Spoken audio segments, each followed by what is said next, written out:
The next item, item E, and our last report is a 2013-2014 initial budget estimate. And Mr. Gorder will give us that report.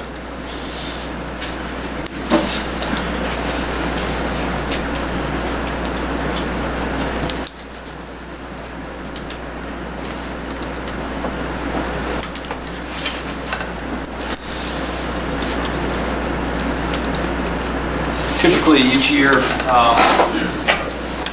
we update our budget forecast scenarios using the Barrett budget model. We take that model in October and input current budgetary numbers, both in the non-salary and the salary portions of the forecast model, and then apply different percentage increases or student per pupil increases to the budget, and then come up with some assumptions. In January, although it's very early, it's not too early to start thinking about where our budget's going to go. The governor has been speaking recently in different locations. I think just most recently in the Cross here last week about the biennial budget coming up here, and hopefully by February we'll have some idea where it's going. As you know, in 11 and 12, we made some corrections to the state budget, and we lost $523 per student. This year we received $50 per student, and we're able to maintain a balanced budget, and we're largely able to do that because of changes we made to our health insurance plan. I think we talked about that and some other changes.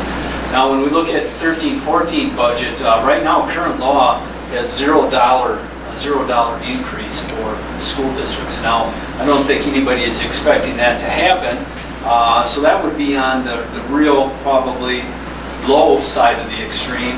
And then the high side of the extreme, although I think people in education are hopeful that that could be a possible scenario, but Luther Olson, who's on the Education Committee, I believe, the chairman of that committee is recommending a $200 increase per student. So we've come up with some different scenarios based on those projections. Actually, there's 5. It's really quite easy to come up with those projections, but they're based on a $0 increase, and then at $50 increments to $200, and you can see the impact of those dollars. If we were to get $0, we would have a deficit of revenues by about $168,725. And the reason why that's the same as if we had a $50 increase per student is because there is a hold harmless provision in the revenue limit that allows us to capture those dollars.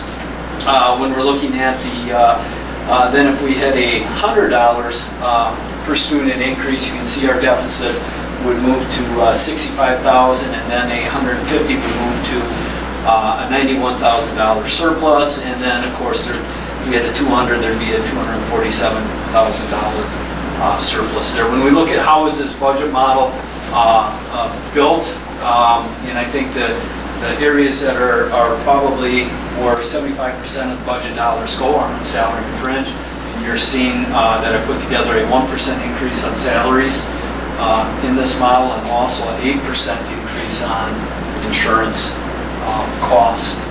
Our insurance committee is busy meeting, looking at the different options we have there, but being able to make wholesale changes to our health insurance plan like we did last year would be much more difficult this year if we were to do that. So that tool, so to speak, is probably not as readily available as it, or is not as big, I guess, as it was last year. That would be a better way to word that. So this is just an estimate. Most of the non-salary items are based on a 0% increase. There are some budget items that we will have to review a little bit further. So again, these are just projections based on major budget items in the salary and non-salary that we might see increases in, primarily in the area of salary and fringe benefits, the salary increase, and then health insurance increase. So if it's $168,000, I think we can manage that. Of course, that's another cut on top of another cut on top of another cut on top of another cut, and that's the way it's been for the last 4 years. We understand that. So there comes a point in time where you just run out of the ability to make cuts without starting to get deeper into programs that we all value in the district. So I don't know if you have any questions for myself or Mrs. Zardi at this point in time, but that's what we're looking to head with the budget and get more information. Hopefully in February we'll know that per pupil increase amount per student. The other real kind of wild card in this just tells us how many dollars we have to work with or spend for next year. It has nothing to do with setting the levy. We won't know our levy estimate until July 1st. And when we look at the WASB resolutions that we're going to talk about today, our first real estimate for the DPI, again, doesn't come until July 1st. So you're trying to make decisions for a budget that begins on July 1st, but you're not going to get your first state aid estimate on what that budget is until July 1st. One where you can really put any real certainty in of what your state aid estimate is going to be. You will see in the resolution a proposal to move that back to April 15th. At one time, the DPI gave us an estimate, and I would strongly recommend when it comes to the budget, when that resolution comes up, that we should be pushing hard for that. I can't think of many, whether they're nonprofits or for-profit organizations that wait until you're a quarter of the way through the year to understand how much you have to spend or not spend. So when we're talking about this budget, we're talking about dollars available to spend. I have no estimate at this point in time that I would tell you with any certainty what our state aid would be from the state of Wisconsin. Because if your state aid drops significantly, you may choose to do other things. But until you know that number, it's very difficult for you to make decisions. You can make decisions based on spending of what you know you have, but if you see whether it's a decrease in the mill rate or an increase, it's very difficult for you to make an informed decision on the budget. So, that's what I got. Also on here, you'll see a budget calendar. You can take a look at that on your own. This is kind of put together to highlight important dates. I'm sure nobody can read that. Maybe somebody can. I can't. And primarily the most important date on here, or there's three of them, but on June 13th, that will be our regular board meeting. You'll have your initial budget review to look at the budget as we know it best at the time, and then that budget will be then reviewed again on the 15th, and that is the budget that you'll approve for the annual meeting, or that you'll take to the annual meeting. And then again, you don't actually set the levy because you don't know our third Friday counts, we don't know our equalized values, and we don't get our final state aid estimate posted until October 15th, so you won't actually set the levy, or the earliest will be the 21st of October. And of course, we know they're about the 21st of October. Our school year is about a quarter completed.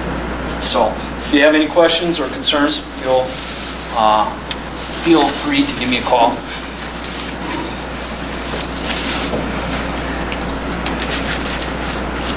you want to talk about the board retreat? Well, we can just mention that our plan for the February Board Academy will be to spend some additional time talking about the 13-14 budget and allowing Mr. Gorder some additional time to talk through all the estimates and guesstimates and information on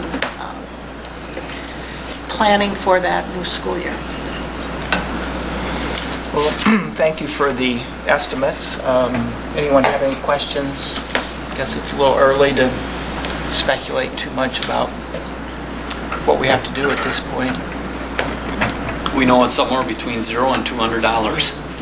And we'll hope we're closer to the $200 end. Potentially, depending on the state aid that we get too, so that there's a lot of factors here, but it's, we get through it every year, but it really would be nice to get that state aid estimate in April. I just can't say that enough, that I don't know how we can how you can make informed decisions on your budget or any district in the state of Wisconsin if you don't know that state aid estimate number. Okay. All right, thank you very much.